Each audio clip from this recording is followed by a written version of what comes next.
sensitivity pain fast with Sensodyne Rapid Action for clinically proven relief in 60 seconds. So I'm still serving Kenyans, although not with the opulence. We make do with a small salary. These huge cars, really, they tint them. So you sit inside, you never get to see your surroundings. You don't see these people. Whenever the 2/3 gender rule comes up for debate, it's primitive reasoning, ignorant reasoning, because you are not doing anybody a favor. I have never lived for Nancy. I have lived for the less. When you left office, it was under a circumstance that, was not the ideal. This narrative that I'm arrogant and whatever, it's not me. Do you feel if it was a man, the outcome would have been different? Men escape with murder. They get away with murder. Come over. Wacha nikupikie Chef Ramsey. Yes!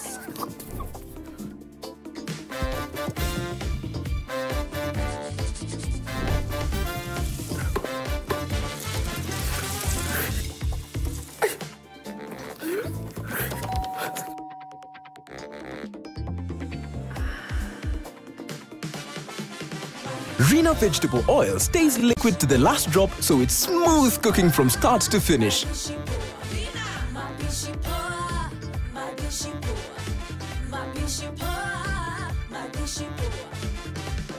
Now with an easy to pour cap, mapishi poa, madishi poa.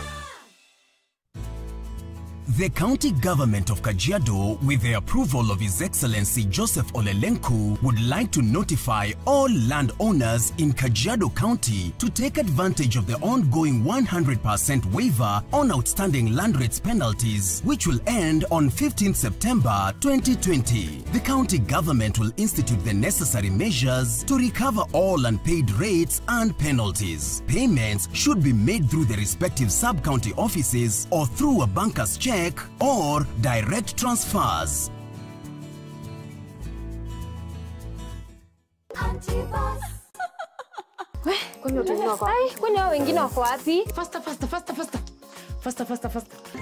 Guys, I just woke up to this. Can you imagine? My babe. My lovely silk.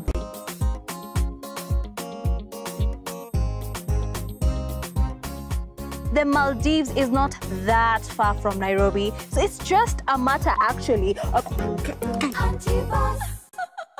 Welcome to Garden of Joy in Machakos by Optiven. This is a gated community that is strategically located only 7 minutes drive from Komata. The title deeds are ready. Call us today on 0790 300 300.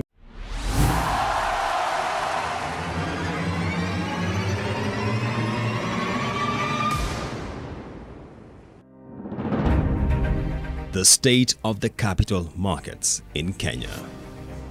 How do we bring an end to the drought on the listing of new companies? When we discuss the issue of a concentration in a few securities, it means we need to increase the range of good assets that are listed.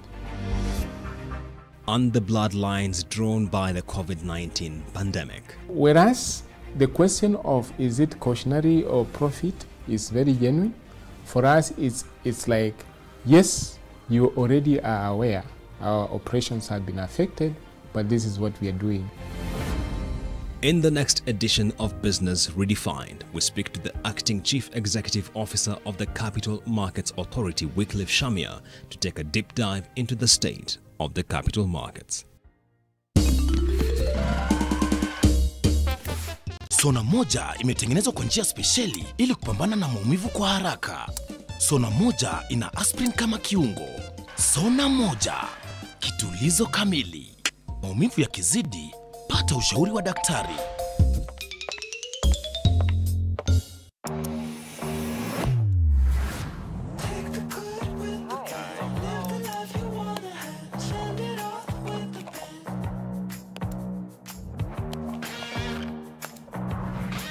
Really good.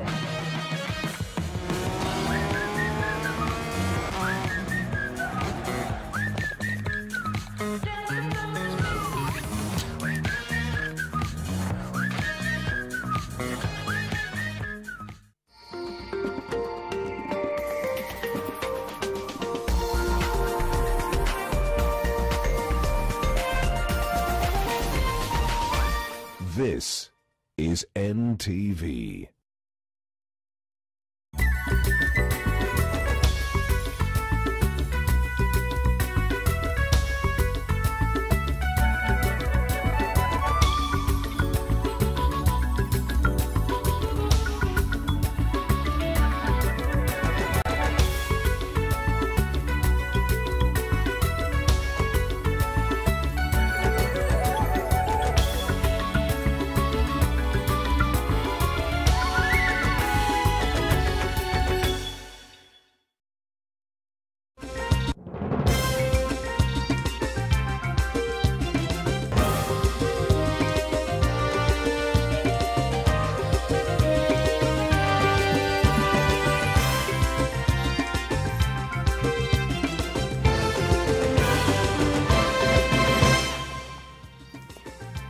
Hujambo mtazamaji, natumai umzima wa afya. Ni furaha yangu kujiunga nawe leo ni kupashe tuliokuandalia kutoka humu nchini na ulimwenguni. Kwa mara ya kwanza tangu kuchipuka kwa homa ya corona nchini, idadi ya wanawake walioambukizwa homa hiyo katika muda wa saa 24 imezidi ile ya wanaume. Ni moja ya taarifa tulizokuandalia hii leo, pamoja na maafisa wa bodi ya mamlaka ya KEMSA wahojiwa na tume ya kupambana na ufisadi EACC kuhusu kashfa za ufisadi. What I signed and what I stand for, I signed an attendance list. I did not sign an impeachment motion because I didn't see. You cannot be given a plain paper and you are told to sign. What did you sign? If you sign and tomorrow you are told you sign that you surrender your wife. Bunge la Migori la kosa atakayemtia fahali kamba shingoni katika hoja ya kumng'oa mamlakani gavana Obado. Idadi ya wanawake yazidi ya wanaume kwa mara ya kwanza miongoni mwa wagonjwa wapya wa corona nchini. Tungependa kueleza wananchi ya kwamba wawe very careful wakati wanakutana na mzigo ambaye hajui umetoka wapi. Na kizaazaa chatokea Kencom Nairobi baada ya kifurushi cha bangi kilichoachwa katika basi kudhaniwa ni bomu.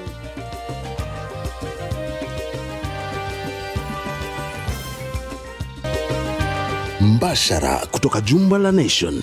Hii ni NTV Jioni na Nuru AbdulAziz. Na karibu sana mtazamaji, mwenzangu wa ishara ni Flora Atieno. Kumekuwa na hali ya sintofahamu katika makao makuu ya tume ya kukabiliana na ufisadi EACC jijini Nairobi baada ya wanachama wa bodi ya KEMSA waliofika kuhojiwa kuhusu kashfa za mamlaka hiyo kutoweka katika njia isiyoeleweka. Kulingana na usimamizi wa EACC, wanachama hao wakiongozwa na mwenyekiti wa bodi hiyo Kembi Gitura pamoja na afisa mkuu mtendaji Jona Manjari walihojiwa kutoka asubuhi hadi jioni. Hata hivyo, wanahabari waliopiga kambi nje ya makao makuu ya EACC hawakuona hata mwanachama mmoja wa KEMSA akiondoka kutoka jengo hilo kama ilivyo desturi katika visa vingi vya kuhojiwa kwa washukiwa. Usimamizi wa taasisi ya KEMSA unachunguzwa na EACC kuhusu uagizaji usiofaa wa vifaa vya matibabu ya COVID-19 vilivyogharimu mabilioni ya pesa za umma.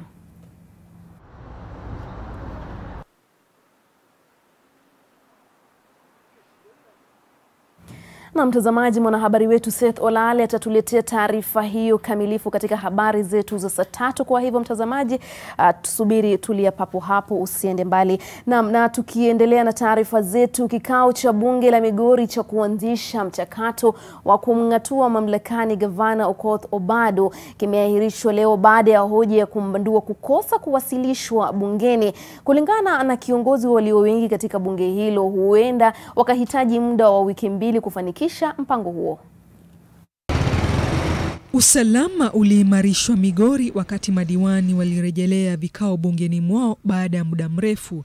Ajenda kuu ilikuwa kuwasilishwa kwa hoja ya kumbanua gavana wao Okoth Obado. Na punde si punde spika aliingia bungeni saa 9 kasorobo kuashiria mwanzo wa kikao cha siku.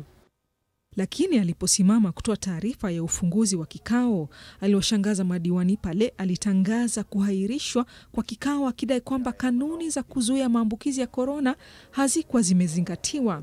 Na baadhi ya madiwani wakashangilia kwa vifijo kufuatia tangazo hilo.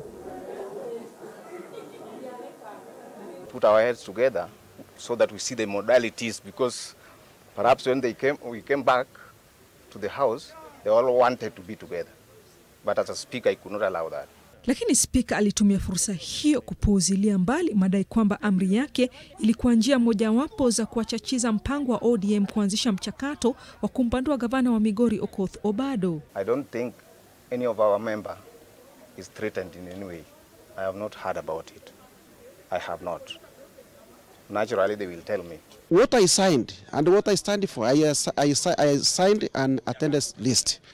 I did not sign an impeachment motion because I didn't see. You cannot be given a plain paper and you are told to sign. What did you sign? If you sign and tomorrow you are told you sign that you surrender your wife, what would it be?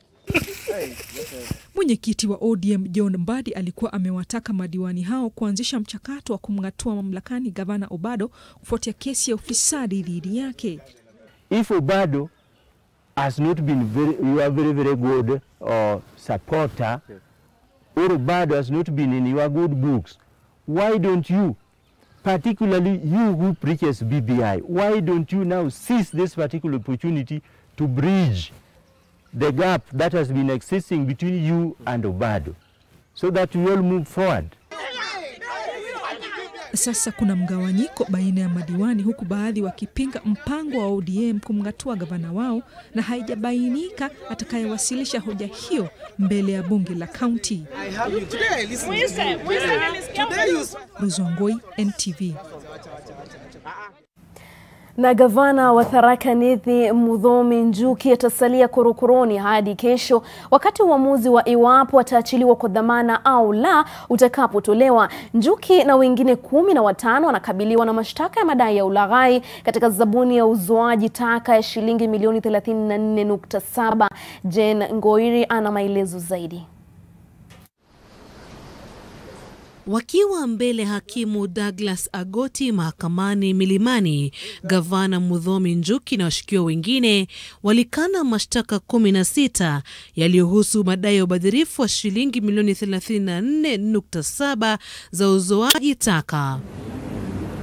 Kulingana na mkurugenzi wa mashtaka ya umma, zabuni hiyo ilitolewa kwa kampuni ijulikanavyo kama Westomax Investments, ambayo iliwasilisha stakabadhi zinazodaiwa kuwa za kilaghai, ilhali kulikuwa na kampuni 6 zilizofuzu kwa zabuni hiyo katika mwaka wa kifedha 2017 na 2018. Mbali na hayo, gavana Njuki pamoja na Frida Muthoni Murungi ambaye ni waziri wa mazingira, Florida Kiende ambaye ni kaimu mkurugenzi wa gizaji, na Murethi Njue aliye afisa wa fedha waliagiza kutekeleza kwa mradi huo kabla ya kupokea leseni ya mazingira kutoka kwa mamlaka ya kitaifa ya mazingira NEMA. Gavana Njuki ameshtakiwa pamoja na maafisa 9 wa kaunti, mkewe Margaret Mugweru, washiriki wengine wa familia yake pamoja na wafanyabiashara. Upande wa mashtaka unaiomba mahakama kutoa amri ya kumzuia gavana Njuki kufika afisini mwake ilivyoamuliwa magavana wengine wanaokabiliwa na tuhuma za ufisadi.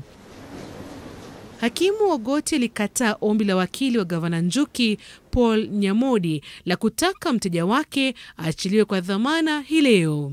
We don't apply equality here, we apply equity. We look at what everybody is charged with and then give reasonable bail terms according to the charge against each accused. Badala yake, Ogoti aliamuru washukiwa hao wazuiliwe katika vituo vya polisi vya Kileleshwa, Park Road na EACC hadi kesho saa 4 asubuhi, wakati mahakama itatoa uamuzi kuhusiana na ombi lao la kutaka kuachiliwa kwa dhamana. Jen Ngoiri, NTV. Kwingineko, baraza la magavana nchini limeshikilia kuwa mfumo wa ugatuzi nchini uko hatarini kuangamia kwa kile wanadai kuwa ni njama ya serikali kuu na bunge la seneti kusambaratisha. Mwenyekiti wa baraza hilo Wycliffe Oparanya anadai kuwa maseneta wanahujumu operesheni yao. Hata hivyo, maseneta katika kikao cha leo wamepuuzilia mbali tishio la magavana kusimamisha operesheni za kaunti kutokana na mzozo wa mfumo wa ugavi wa pesa za kaunti. Maseneta wameshikilia kuwa licha ya mgogoro uliopo, serikali za kaunti zinaruhusiwa kupata 50% ya pesa walizotengewa mwaka jana ili kuendesha operesheni zao muhimu. we note that devolution is under attack. The shifting approach by the national government is intended to diminish finances of the counties to undermine devolution. To date, the salaries of county employees, including our frontline workers, have not been paid. Madam Speaker, this institution is under attack, and we have a duty and a responsibility to safeguard the interests of counties, not the interests of individual governors, Madam Speaker. Governors should live up to the mandate and the job they were given. If they want money, they must be oversighted. These kind of sensational statements are shameless and uncalled for. The Cabinet Secretary of the National Treasury to implement provisions of Regulation 134 of the Public Finance Management Act, the national government, regulations, and further fortified by the ratio decidendi of the court in Advisory Opinion number 3 of 2019 to transfer to the counties 50% of the allocation made in the County Allocation of Revenue Act 2019. Mbunge wa Emurua Dikir atasalia korokoroni katika kituo cha polisi cha Nakuru Central kwa siku 2 zaidi baada ya ombi lake la kutaka kuachiliwa kwa dhamana kukataliwa na mahakama. Mbunge huyo anashtakiwa kwa tuhuma za uchochezi kufuatia matamshi ya Jumapili iliyopita katika mkutano wa hadhara eneo la Murkan, kaunti ya Narok. Viongozi tofauti wamekashifu siasa za uchochezi, huku Inspector Mkuu wa polisi akitoa onyo kali kwa viongozi wahusika. Ruth Sarmwei ametuandalia taarifa ifuatayo. Mbunge huyo ambaye alikuwa amezuiliwa katika kituo cha polisi cha Nakuru alihudhuria kikao cha mahakama kwa njia ya mtandao wa Zoom. Wakili wa Ngeno alipinga mashtaka yote mawili yanayomkabili mteja wake. Ngeno alishtakiwa kwa matamshi ya uchochezi na mienendo ya utovu wa maadili. Kulingana na mashtaka ya umma ODPP, matamshi hayo yanaweza kuchochea uhasama wa kikabila kati ya jamii zinazoishi katika eneo la Transmara. Kesi hiyo itasikizwa tarehe 10 mwezi huu, ambapo itabainika iwapo mbunge huyo ataachiliwa kwa dhamana au la. Mrengo wa Rais Uhuru Kenyatta na mwenzake kinara wa ODM Raila Odinga umejitokeza kukashifu siasa za uchochezi na utumizi wa lugha ya matusi. Wakihutubia wanahabari jijini Nairobi, viongozi hao waliwaonya viongozi wanaojihusisha na siasa za chuki na uchochezi dhidi ya kuzuia uhasama wa kikabila. You've gone to war in 1992, 97 and 2007. Nobody should try to take this country to war again because of politics. Those things that Ngeno Sudis are doing is a big plan hacked by the Deputy President William Samoei Ruto, so that the government can arrest all of them and earn sympathy that they are being victimized. Wakati huo huo, wanasiasa wa mrengo wa naibu rais William Ruto wametoa hoja zao, huku wakiwaomba rais na naibu wake kusuluhisha tofauti zao kwa manufaa za wananchi. Walikuwa wakihutubia waombolezaji katika ibada ya mazishi ya mfanyabiashara mashuhuri mjini Eldoret. Hatutaki mtu atatukana rais wetu, hatutaki mtu atatukana deputy wetu, kwa sababu hao ni wakubwa wetu. Hata hivyo, Inspekta Mkuu wa polisi Hilary Mutyambai ameelezea kutamushwa kwake na mienendo ya siasa za uchochezi, huku akisema polisi hawatasaza mtu yeyote anayechochea mwananchi. My attention is drawn to social media postings and utterances by these political leaders intended to reach a wide audience of innocent readers and spread the hateful remarks further. Let us be aware that any individual who incites or threatens violence against people based on the ethnic, political, and or religious affiliations of social media, print, media, and in public gathering commits a serious offense and will face drastic legal action. Ruth Sarmwei, NTV. Kwa mara ya kwanza idadi ya maambukizi ya korona miongoni mwa wanawake imezidi ile ya wanaume hapa nchini. Kati ya wagonjwa wapya 151, hii leo 77 ni wanawake. Idadi hiyo imetokana na sampuli 2552 zilizopimwa katika saa 24 zilizopita. Katika taarifa ya leo, idadi jumla ya maambukizi imefika 35,356 kutokana na jumla ya sampuli 479,697 zilizopimwa hapa Kenya tangu janga hilo kutangazwa humu nchini mnamo Machi. Katibu msimamizi katika Wizara ya Afya Rashid Aman amesema kaunti za Meru, Kajiado, Machakos, Busia na Nyeri ni miongoni mwa kaunti zinazoshuhudia kuongezeka kwa visa vya maambukizi ya korona. Idadi jumla ya waliopona imefika 21,483 baada ya wagonjwa wengine 173 kupona leo, huku 107 wakiponea nyumbani na 66 wakiondoka hospitalini. Numbers in some of these other counties.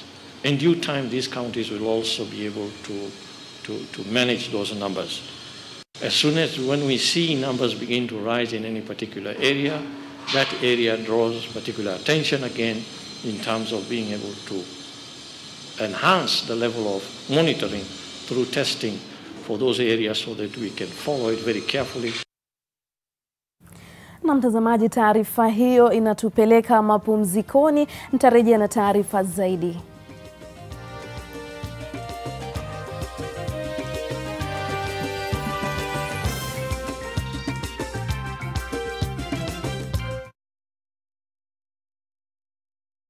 Death is inevitable, but that does not mean it's the end for your family. Protect them financially by getting the DTB Last Expense Cover. No need to break the bank when paying for the last expense cover. Enjoy premiums as low as 600 shillings per year. We know death can occur at any time, and that is why we will process all the claims within 48 hours. With the DTB Last Expense, you can cover up to 5 nuclear family members, including parents and parents-in-law.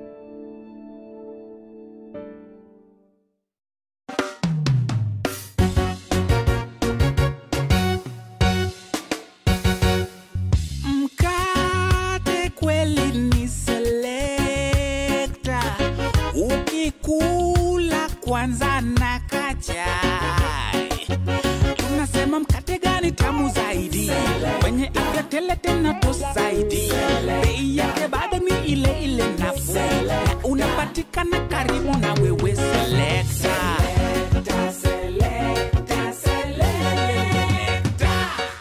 Mkate ni Selecta.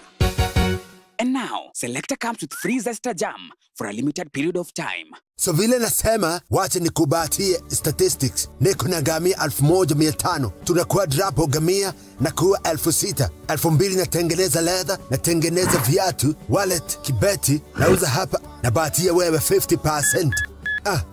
Wacha niweke credit nikupigie. Namna gani wewe? Hii mambo ya kuishiwa na credit kila saa? Come on. Nunua hiyo simu ya Vodafone. Calling fiber to fiber is 0 shillings per minute, and it is not expensive.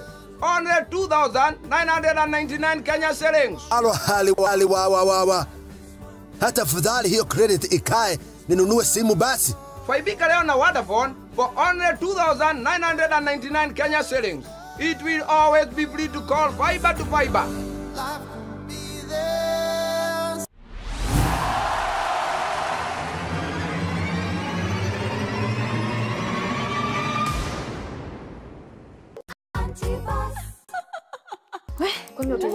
Kwani hao wengine wako wapi? Faster. Guys, I just woke up to this. Can you imagine? My babe. My lovely Sylvie.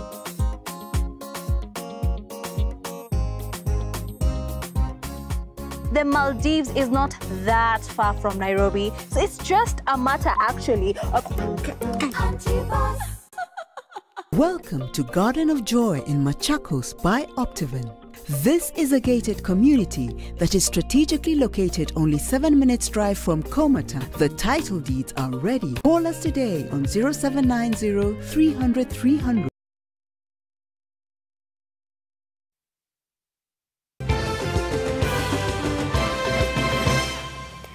Naam, karibu tena mtazamaji. Polisi wamenasa mfuko wenye bangi uliokuwa umefichwa katika basi moja la kampuni ya KBS katika kituo cha mabasi cha Kencom hapa mjini Nairobi. Dereva wa basi hilo anasema walipata kifurushi hicho ndani ya basi baada ya abiria wote kushuka.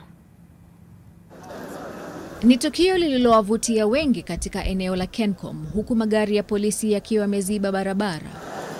Raia waliamriwa kukaa mbali na eneo la tukio hilo kwa ajili ya usalama wao. Baada ya umati kukusanyika kwa hamu ya kushuhudia kilichokuwa kikiendelea, polisi walishika usukani. Basi hili la City Shuttle linalosafirisha abiria kati ya Utawala na katikati mwa jiji ndilo lililokuwa kitovu cha tukio hilo. Watu wakishashuka kwa gari, mimi sisi hasa kampuni hufanya usororaji. Tunaangalia kama kuna mtu aliwacha mzigo wake ndani. Sasa nilienda mpaka nikaangalia, nikapata mzigo huu kwa kiti ya nyuma hapo. Kashuku yani huo mzigo. Ndio niliita afisa wa traffic. Akaniambia yeye hawezi kuangalia, labda anitie afisa wa basini. Polisi hawa walikuwa na mbwa wa kunusia walionekana wakikagua mzigo huo kwa kina. Lakini jambo la kushangaza ni kuwa kingalikuwa kilipuzi, hakuna askari yeyote hapa angalikuwa salama, kwani hakuna yeyote alivalia vazi la kujikinga.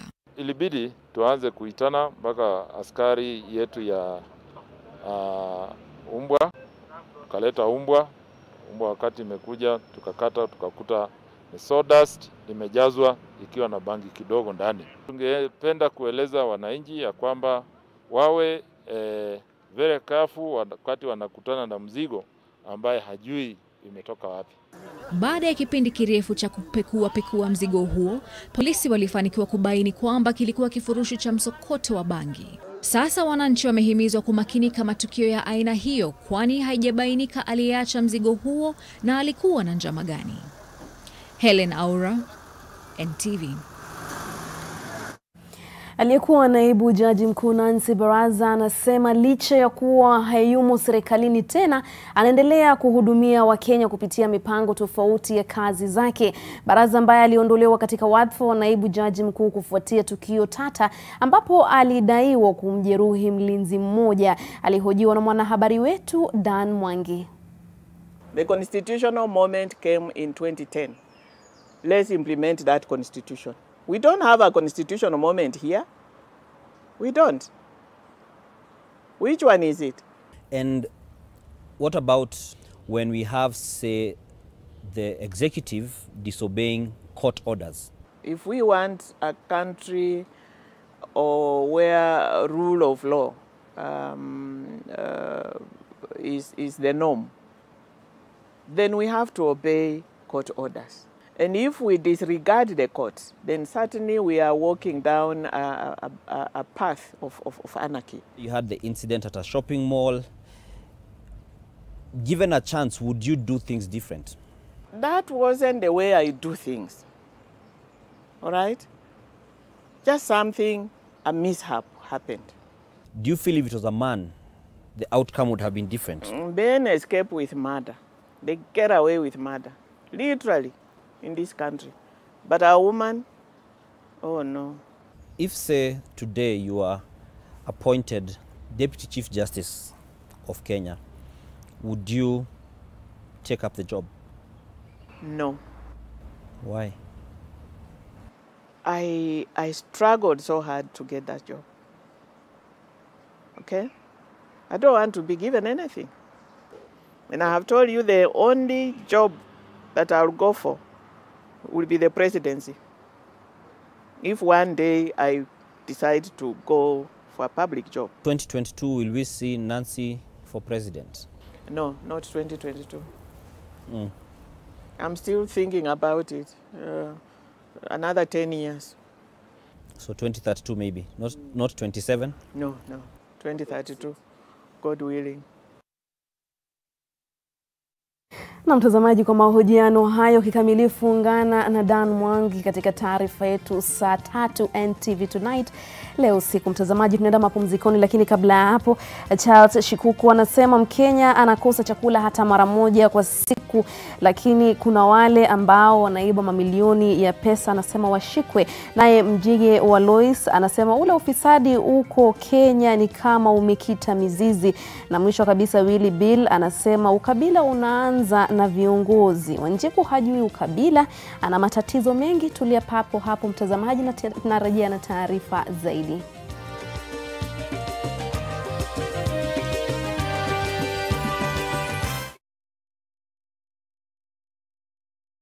Heaviness and a burning inside, it could be heartburn. Indigestion and heartburn? Eno gets to work in 6 seconds and works on the 6 symptoms of heartburn so you can keep living life non-stop. Eno, fight heartburn and indigestion fast.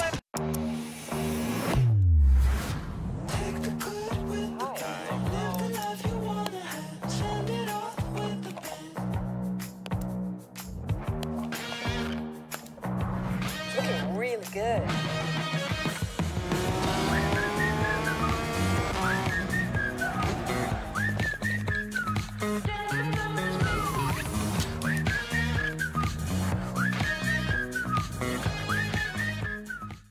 Heaviness and a burning inside, it could be heartburn. Kiungulia na kuvimbiwa? Eno inatibu ndani ya sekunde 6 na inatuliza dalili 6 za kiungulia. Kwa hivyo unaweza kuburudika bila kikomo. Eno, tibu haraka kiungulia na tumbo kuvimba.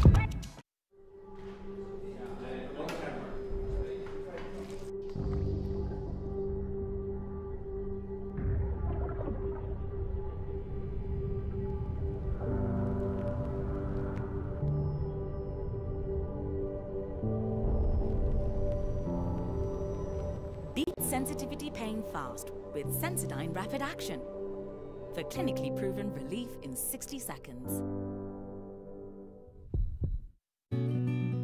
I help women find independence by training them in fish farming. It's tough on my back, joints, and can cause headaches. Panadol Extra relieves multiple types of pain.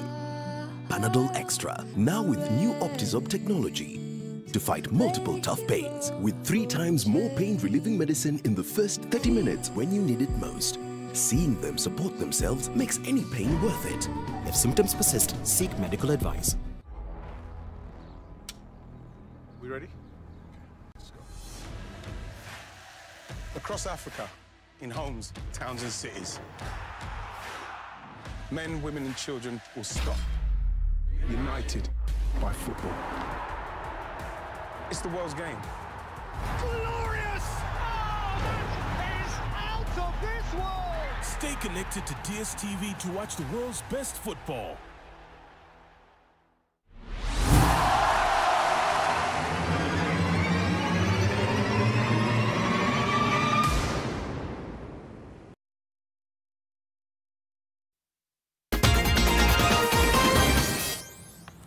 Naam, karibu kwenye taarifa za spoti. Innocent Namcos Simiyu amerejeshwa na muungano wa raga nchini KRU kuwa kocha mkuu wa timu ya taifa ya raga ya wachezaji 7 upande kwa kandarasi ya miaka 2. Simiyu ambaye alifunza Shujaa kwa misimu 2 kati ya mwaka 2016 na mwaka 2018 amechukua nafasi ya raia wa New Zealand Paul Finney aliyeondoka baada ya kuchipuka kwa homa ya COVID-19. Katika msimu wa mwisho alipokuwa kocha mkuu, Kenya ilimaliza nambari 8 ikiwa na alama 104, idadi ambayo ndio ya juu zaidi kuwahi kurekodiwa na timu ya Kenya.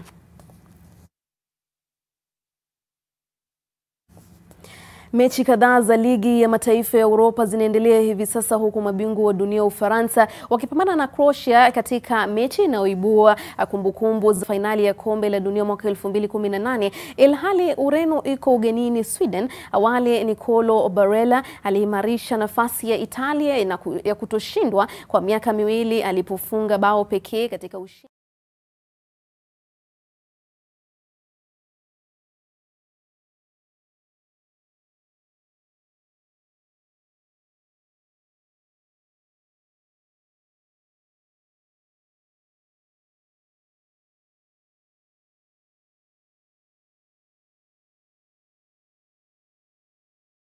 Mwamba huyo mwenye umri wa miaka 33 aliwasilisha ombi la kuhama mnamo Agosti 25, lakini akaamua kubatilisha mpango wake kufuatia pingamizi za klabu yake na wakuu wa La Liga. Ni mara ya kwanza raia huyo wa Argentina ameshiriki mazoezi chini ya kocha mpya Ronald Koeman.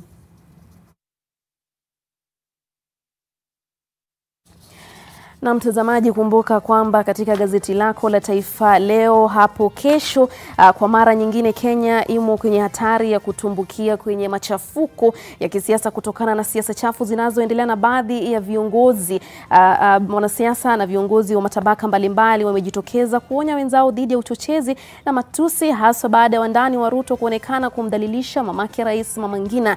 Kwa taarifa hii na nyingine za kusisimua, jipatie nakala yako ya Taifa Leo hapo kesho. Mtazamaji, usikose.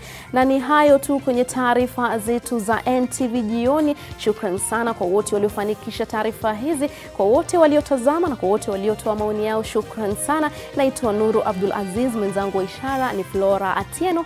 Alamsiki.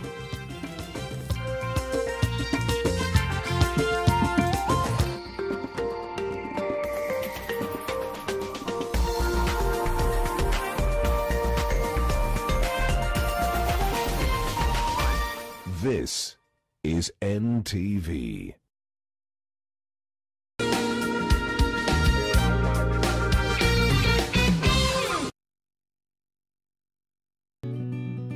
I help women find independence by training them in fish farming. It's tough on my back, joints, and can cause headaches. Panadol Extra relieves multiple types of pain. If symptoms persist, seek medical advice. New Blue Band peanut butter. Made with 100% pure peanuts and a good source of omega-6. Grow healthy and happy kids with New Blue Band peanut butter. We all are looking for products to protect ourselves from viruses, but not all products protect us. Did you know that using Dettol soap and water protects against viruses? Many viruses are surrounded by an envelope with receptors that enable them to enter a human cell and cause infection. Dettol soap destroys the outer layer of the virus and effectively removes it. Protect your family from the spread of viruses with Dettol. Dettol cleans and is now tested and proven to be effective against COVID-19 virus. This has been Medivax for Dettol. The Dettol range is available on Jumia. Shop safely and conveniently today.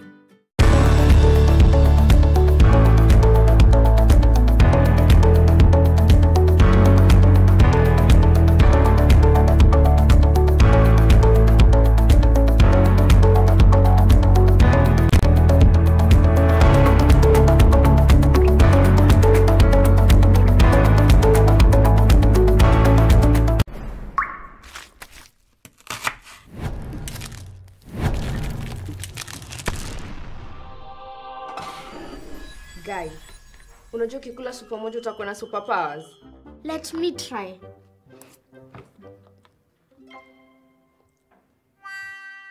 Jioni.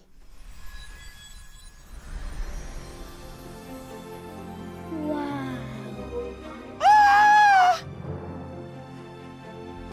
Indomie, now available in chicken, beef, and Supermojo. Supermojo, Jiamini. That was not my fault. No.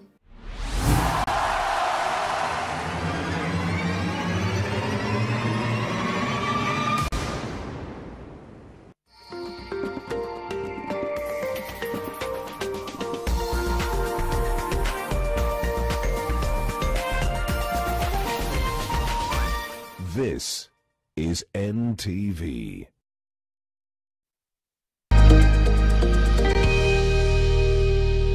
Welcome to Business Redefined. Tonight we are focusing on the state of the capital markets, and we are delving into a number of issues, including the listings and delistings, the state of the corporate bond markets, and what about market development is happening around issues such as derivatives. And to discuss that and delve into more on that, I am joined by Mr. Wycliffe Shamia, the Chief Executive Officer. Mr. Shamia, welcome on set. Thank you. The market is at a point which we haven't been in a very long time. And by that I mean that when you look at the key indices, they are at lows we last saw in the early 2000s. What's your assessment of the market? We can say the market is doing well. The indices could be down, although they are now a bit stable. just comparing to where we were in March when we had the first case of COVID-19 being announced. However, over time, we have gained and the market seems to be stable now. Now, I wanted just to mention that indices look at the trends in prices, but there are other indicators which to us mean so much. Perhaps just looking at the activities in terms of absolute numbers. Now you realize as the prices were going down, activities went up, and most likely we attributed the decreasing indices in what we see as most foreigners taking flight because of, protecting their investments, and therefore locals had actually an opportunity to now get these assets at fairly good prices. So depending on how you look at it, we can say 100% it wasn't a very good move. Of course, we were where we are now. However, I guess it presented an opportunity which locals have taken, of course, into consideration as they make their investments. And speaking about activity in the market, we clearly understand, and this is something which CMA regularly flags, the concentration risk in this market is quite, is something which should provoke a lot of discussion because it is heavily skewed towards the telco, by which I mean Safaricom, and the banking sectors. And when you look at this trend that we are seeing, what do you think can be done? Because, of course, there are conversations going about the government potentially divesting some of its businesses to try and catalyze activity. In the short term, I see the government privatizing being the most viable solution for now. However, we know there are certain other corporates who are not listed who could actually be on the listing, big enough, again, to bring in some value that people are looking for. In my view, I think investors need to be sensitized to realize they also value in some of the small counters, which of course are listed, but sometimes you find there isn't much activity. Now, many reasons. Perhaps shares are not available in the market for those who are interested, and therefore you find activities in those counters not being really what we want to see. However, when you look at the overconcentration you spoke about, on one hand, it is an issue. And I'm happy that at least we have a derivatives market running now where people can hedge their losses just in case the worst happened. When you talk about there are companies out there which could potentially be viable for listing, let's talk about the quality of companies which are listing. And why I'm raising this issue is, take for example the growth enterprise market segment, rolled out in 2013. Yes. If you look at the companies which are listed there, unfortunately there isn't much to write home about. What about the quality of companies listing? We are looking at our requirements so that, of course, the criteria is more looking at how do we get assets which add value. Of course, it's good to have many companies on the listing. It's normal. However, how do you get values from assets which are listed is the question we need to look at. Now, if you want to look at that, you look at the quality of management in these companies, how investors put their management to task to explain their plans, strategic plans. And the issue is, are we doing that? I think this is something we need to look at more, because I believe even in assets that look weak, if certain decisions are taken in the right direction, they will improve over time. So the issue is, how do we ensure even the other assets which are listed are just as good as? To what extent do we involve institutional investors in matters around decision making, having new ideas in these companies, and just ensuring their businesses do as well as they are expected as per their strategic plans? But it's good always not just to look at the very strong companies, because companies are just like human beings. They will have issues today, then of course those issues will go away. So it's just being optimistic, because listing comes with intentions of, I want to raise money. So if you raise money from the public, the best thing to do is you get listed. So the issue is, how do we ensure that value continues to grow as you are listed on the exchange? Talking about listings, Mr. Shamia, we haven't had a new listing in quite a while. In fact, some have spoken of the so-called death of the IPO at the Kenyan capital markets. And on the other hand, we are seeing more delistings than listings. Does this bother you? Yes, it does. And for many people, it is an issue. When we talk about listing, it is not only unique to Kenya. Actually, it's a discussion many jurisdictions are having now. Now, if you look at the trends in the way people raise money, it seems to have changed a little bit, because we are now even talking about alternative ways of raising capital. So we need to know, as technology advances, we expect to see changes in how, of course, those who require money will access the funding. Now, the issue of listing, many years, and of course, instead of listing, we are losing companies. I think for us, there are specific things we are doing. We want to look at the legal framework so that at least many companies are brought into the basket, which of course allows many companies to raise money from capital markets. You will understand the current requirements are very inhibitive. They don't support some of the, of course, intentions issuers will have, and therefore we want to go and see how do we relook at the requirements in this these regulations, so that even we bring in the issue of SMEs being able to raise money in the market. Talking about private equity, some companies out here, and we speak to a number of them, will tell you, why would I go to raise money in the public sphere where there is so much disclosure needed, when on the private side there is enough hand-holding to enable me to raise capital without much disclosure? Do you feel that private equity venture capital space has stolen the thunder from the exchange? That's the first question. And the second one, in the budget speech for this year, the CS indicated that there is a proposal to place private equity and VC under the ambit of the CMA. Many of us are still not sure what that means. Maybe you could explain that to us.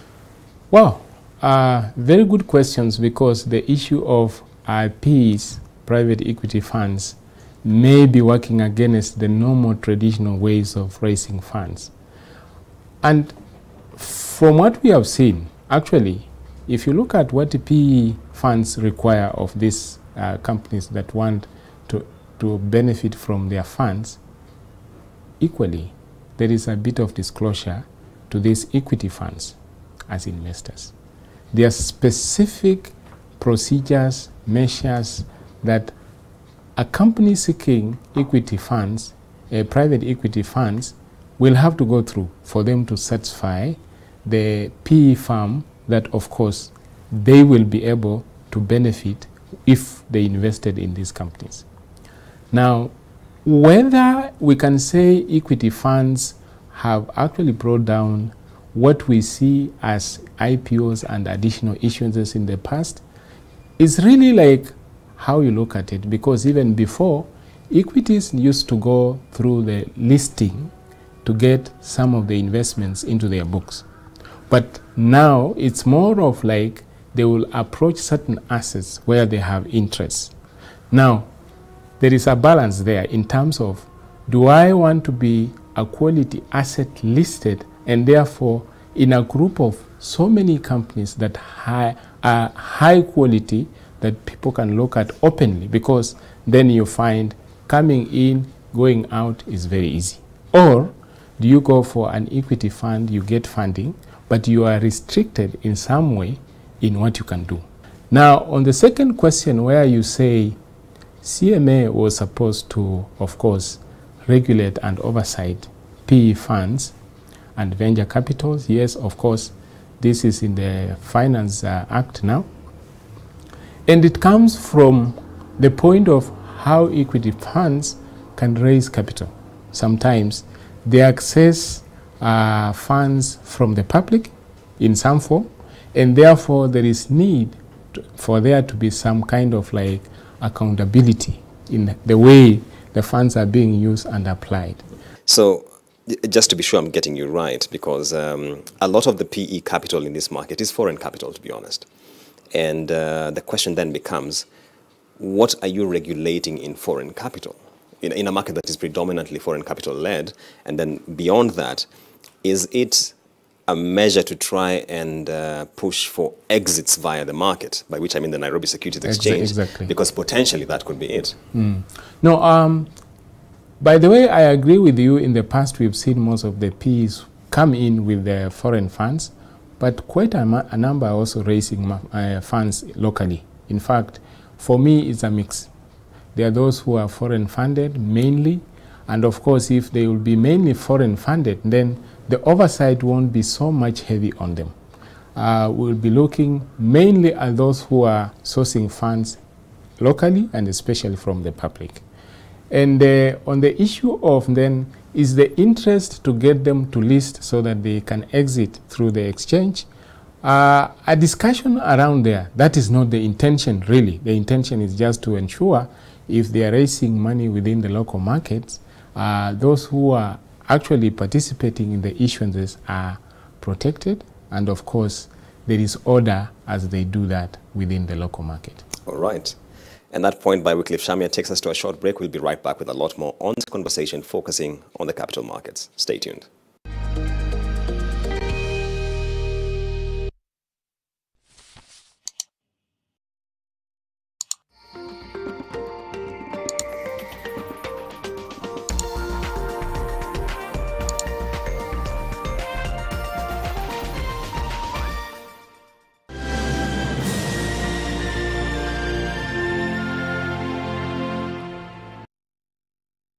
Heaviness and a burning inside, it could be heartburn. Indigestion and heartburn? Eno gets to work in 6 seconds and works on the 6 symptoms of heartburn so you can keep living life non-stop. Eno, fight heartburn and indigestion fast. Lifebuoy is the world's first to report it sanitizers over 99.9% effective against the COVID-19 coronavirus. Keep using Lifebuoy or any sanitizer with at least 60% alcohol. Stay safe. Geisha aloe vera and honey, made with the goodness of aloe vera to calm and refresh your skin. Be strong and last long.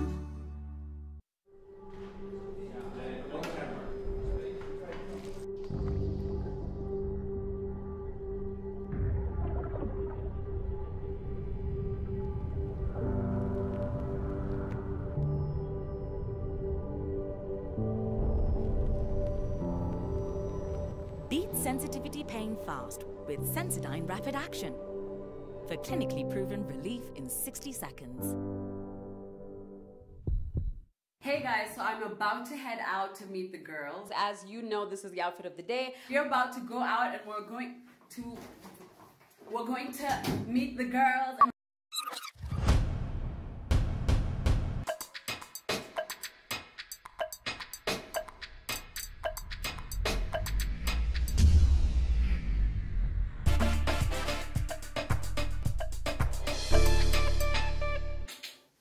Cabling tips.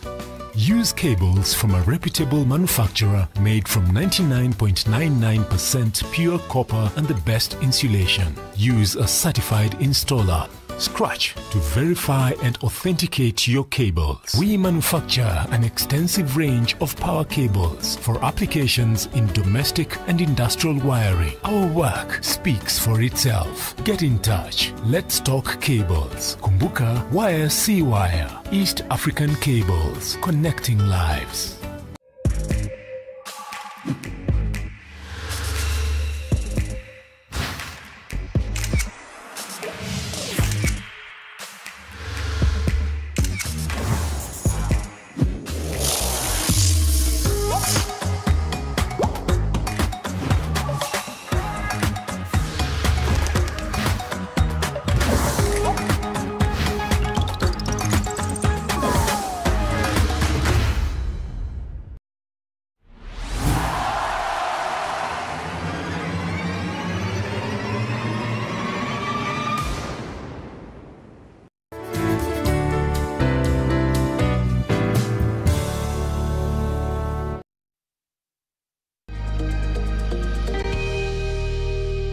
Welcome back to Business Redefined. Tonight we are speaking to the Chief Executive Officer of the Capital Markets Authority, Mr. Wycliffe Shamia, unpacking a number of issues regarding the state of the capital markets. Wycliffe, welcome back on set. Thank you, thank you.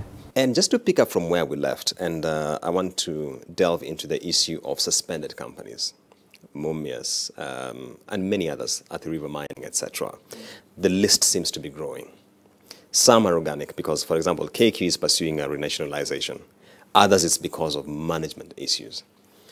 Does this bother you, and what is the authority doing about this? Normally, it becomes very difficult for you as a regulator to insist on certain delistings because they come automatically out of certain processes. We've seen takeovers come, and when they are done, of course, these are business decisions. I think as regulators, we facilitate. However, we ask ourselves very hard questions.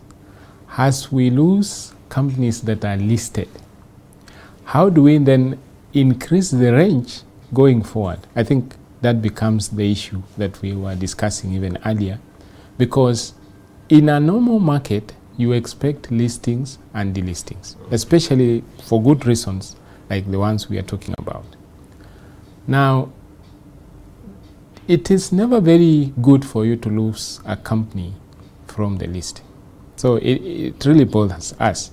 And specifically where a company is likely to be delisted because of certain problems, financial, operational, or otherwise. The ones you mentioned earlier, the likes of Mumias and others. The corporate bond market has been in a seizure, so to speak, ever since we had Imperial and Chase going under, yet they had issued facilities in this market.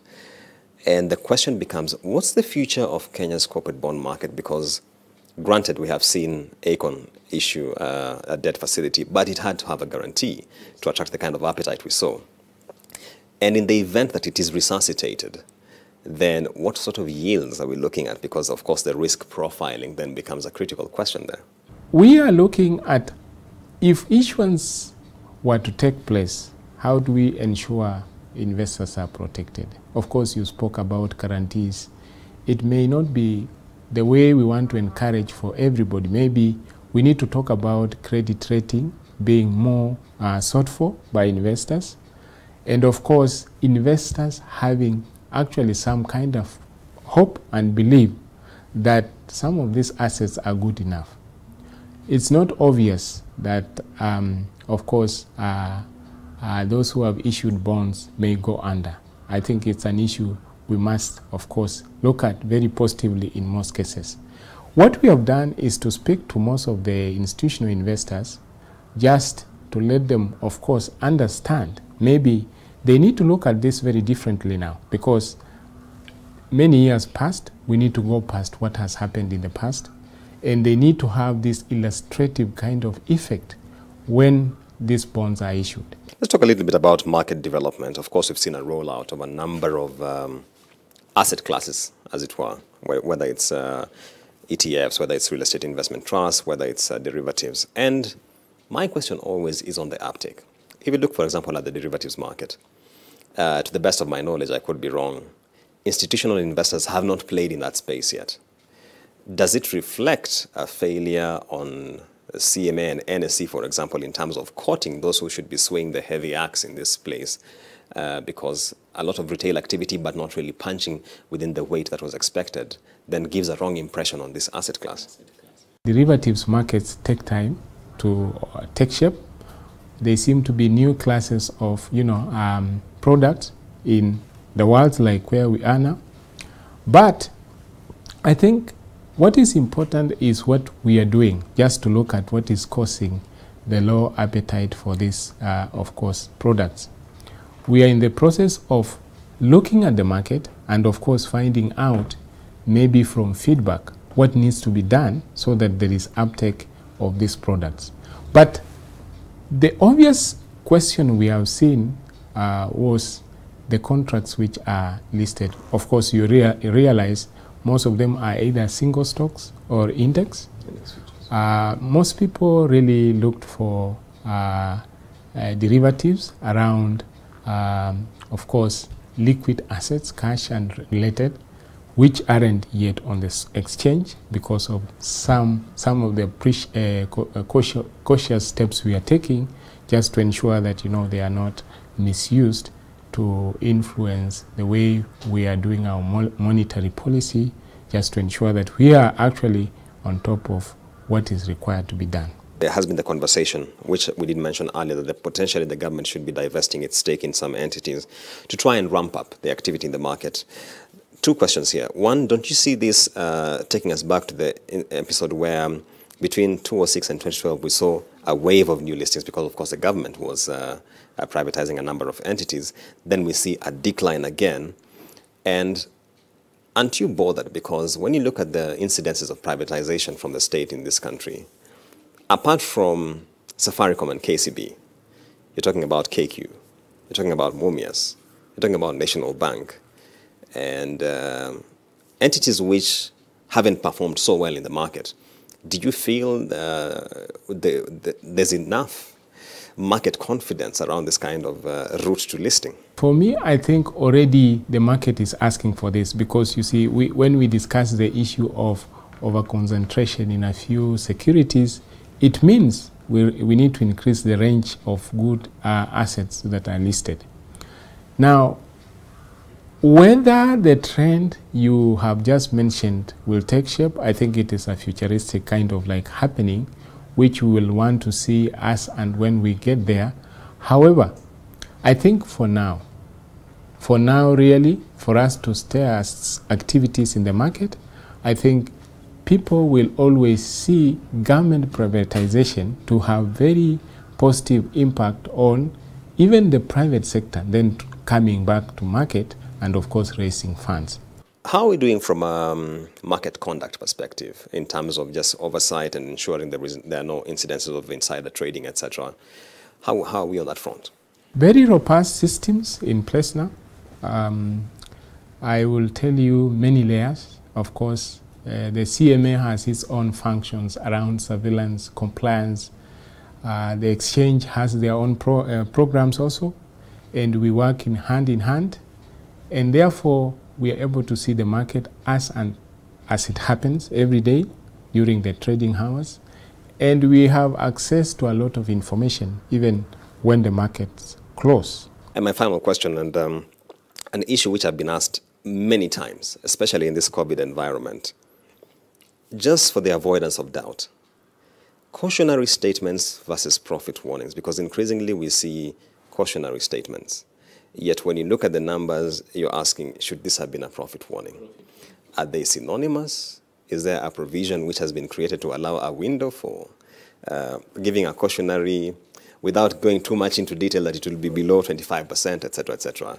We are in this circumstance where generally most companies have been affected. So it's not news. I think the issue is to what extent.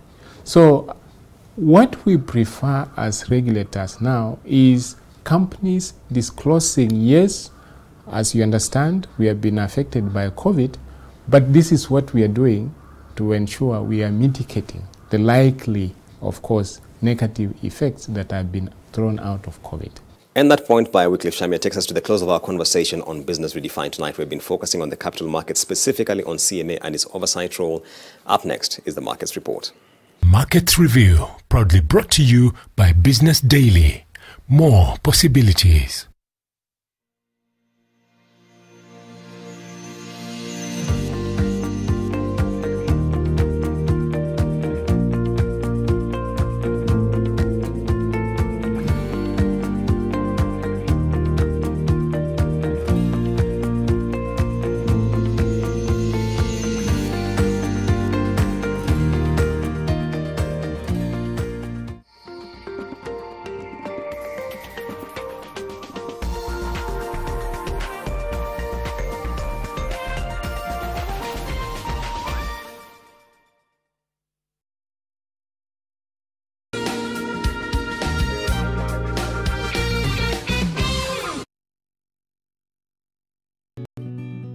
I help women find independence by training them in fish farming. It's tough on my back, joints, and can cause headaches. Panadol Extra relieves multiple types of pain. If symptoms persist, seek medical advice. Come over. Wacha nikupikie kishaf Ramzi. Yes.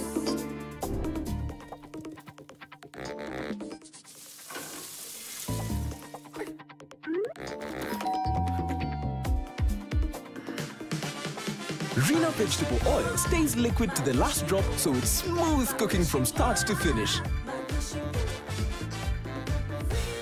Now with an easy-to-pour cap, mapishi poa, madishi poa.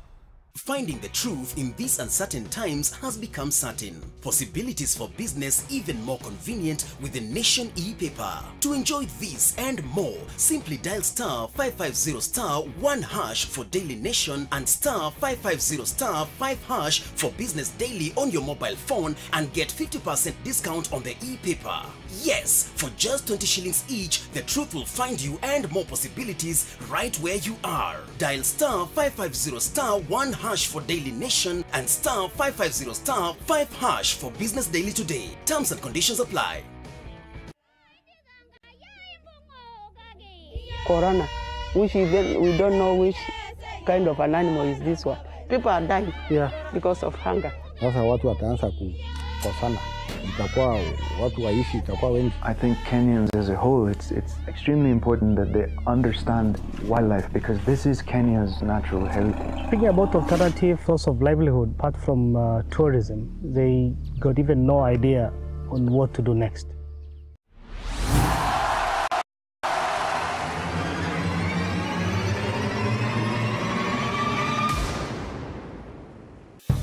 So I'm still serving Kenyans, although not with the opulence. We make do with a small salary. These huge cars, really, they tint them. So you sit inside, you never get to see your surroundings. You don't see these people. Whenever the 2/3 gender rule comes up for debate, it's primitive reasoning, ignorant reasoning, because you are not doing anybody a favor. I have never lived for Nancy. I have lived for the less.